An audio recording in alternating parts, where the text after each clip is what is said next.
Thinking of building a home golf simulator, but confused about whether to go for an enclosure or a wall-to-wall setup? I've built both, and in this video, I'm about to explain the pros, the cons, and the key differences of each, so you'll know exactly which setup is right for you. What's the difference between the two anyway? Well, a pre-built enclosure is an all-in-one plug-and-play style solution. You get everything that you need in one package.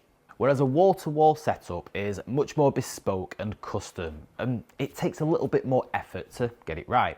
Now, I'm fortunate enough to have both types of setup here in the Handicap Golf Studios, but which one do I prefer? Stick around and I'll tell you later. Pre-built enclosures are designed to be quick, tool-free and up and running inside a couple of hours. They're great if you're not very DIY inclined and you're effectively buying the convenience. Whereas wall-to-wall setups are a lot more time consuming. You're going to be designing, measuring, drilling, cutting, everything. Now in my experience, when I built my wall-to-wall setup, as amazing as it is and as much as I love it, it literally took me weeks and weeks, if not months, of planning and then building it. Whereas with my Carl's Place and SimSpace pre-built enclosures, they were literally up and running and I was hitting balls in a few hours. Enclosures are portable. You can dismantle them and move them to a new room or take them with you if you change house. They're great if you are renting or just unsure where you're going to live long term. Now, wall-to-wall setups are permanent. Once you've built it, it's staying put. And if you do want to dismantle it, it's going to mean probably ruining some walls and ceilings as you do so. Now, you need to decide which type of setup here means more to you. Are you going to be able to dedicate a room solely to a golf simulator or maybe a home theatre as well? Or is it something that you may need to move in the future depending on, are you going to have any more kids or are you going to need that room for something else? In my old setup, in my tiny garage, I was fortunate enough to have a very understanding missus who was happy for me to use that garage solely as a golf simulator room. If we'd have needed it for something else, then yeah, I may well have had to have gone and got an enclosure. Now, the enclosures are a bit more expensive up front since you're paying for that pre-engineered design that's like an easy to install solution with basically everything included that you're going to need.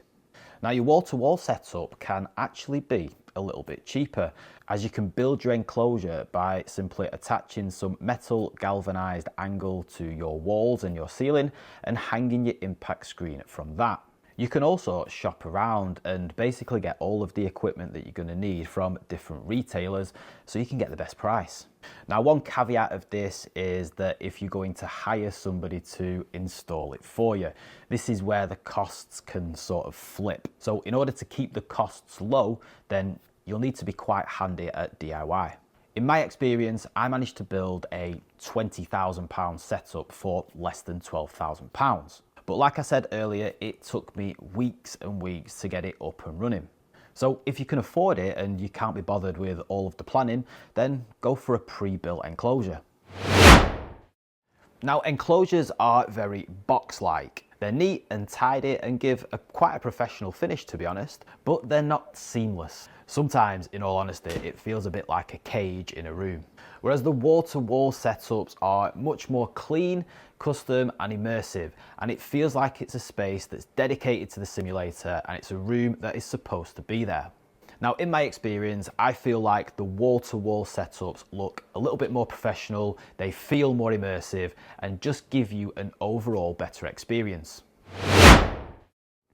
Enclosures usually come in fixed sizes or dimensions, and depending on the size of your room, you might actually be losing out on utilizing some of that height or width that your room technically has. Whereas wall-to-wall setups make use of the entire space, ultimately giving you that more immersive feel. Now, in my experience, putting an enclosure in a larger room with some space either side doesn't particularly look or feel right. Whereas my wall-to-wall setup feels like it's fully immersive and it looks great, and it's like a space that is simply dedicated to my golf simulator. Now, all your enclosures come with built-in sidewalls and roof force ceiling protection, often in the form of a black material surround. Some of them will also come with this foam protection that you can put along the poles to minimize the risk of a golf ball ricocheting back at you. Now, the wall-to-wall setup, they're only going to be as safe as what you build, and it all depends on what you put as your side and ceiling protection. Now, because there's no poles, then there's going to be less chance of ricochets happening, but you do have to still protect that metal galvanized angle that you've put along the wall and the ceiling. And then when it comes to the side and ceiling protection, you've got a variety of options, whether that's netting, curtains, some foam tiles like mine, or some of the more luxurious leather back tiles. It's completely up to you which material you use and how far out you bring that protection. Now, in my experience, I guess it kind of completely depends on your space. I've never had any issues really with the enclosures. There's been an occasional shot that's hit the metal pole that is protected by the foam, and it still does bounce back at a fair speed, but it definitely takes a lot of that speed out of the impact. And in my setup here and in my old previous setup, anytime that I've shanked a ball into the side wall or I've hit a lob wedge up towards the ceiling, these foam tiles have done a fantastic job. But I have been in simulators before, some wall-to-wall simulators that have used some much more expensive protection, and they do literally just kill the ball on impact. So it all depends on the cost and how much you want to spend on it. But like I say, in my experience, these foam tiles have done a decent job. With an enclosure, you are quite limited by its design. You can add some extras to it, but on the whole, you can't really change its size or shape. Now, with a wall-to-wall setup, it is fully customizable. And for example, you can choose some stunning bespoke wall and ceiling protection that truly finish off the final aesthetic of your golf simulator. And if you ever want to upgrade or change anything in the future, you can do. Now, something that I didn't mention before is that with an enclosure, you can feel a little bit boxed in. And what I mean by that is if the enclosure fits the size and space of your room quite snugly. Whereas I love how the wall-to-wall setup is more open and inviting, and it just makes me feel like I can swing more freely. I think the easiest way to summarize it is if you can't be bothered with the planning and the DIY and you can afford it, then go for one of the pre-built simulator enclosures. But if you're more interested in building a bespoke room and it being fully customizable and designing it to the exact taste that you want, then you're going to have to look into a wall-to-wall setup. Now, earlier on, I promised I'd reveal which one I prefer. And look, I've got both setups in here, like I've mentioned, and I love both of them. I mean, let's be honest, to be able to play golf inside in terrible weather or when it's freezing cold, then it's just amazing. So either setup is going to be great. But in my opinion, I do very much prefer the wall-to-wall style setup. It's just much more immersive. It's a lot more customizable and bespoke. I thoroughly enjoyed the planning and the research stage. I didn't particularly enjoy the building stage. Yeah, that absolutely killed me.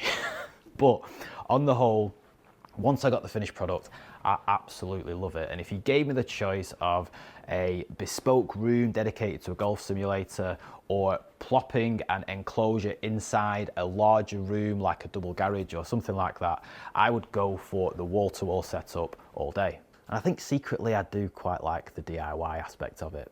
Now, if you want more information about how to build your very own golf simulator, then check out the link in the description below to my step-by-step walkthrough guide, which literally teaches you everything you're going to need to know about how to build your perfect golf simulator. But I'll also put some links in the description below to some retailers who sell those pre-built enclosures, as well as some of the components separately, and those will be discounted links. So check out those, use my discount codes, save yourself a little bit of money. If you're new here, my name is Mitch, this is Handicap Golf. Subscribe to the channel if you're interested in everything to do with home golf simulators, and hopefully I will see you in the next one.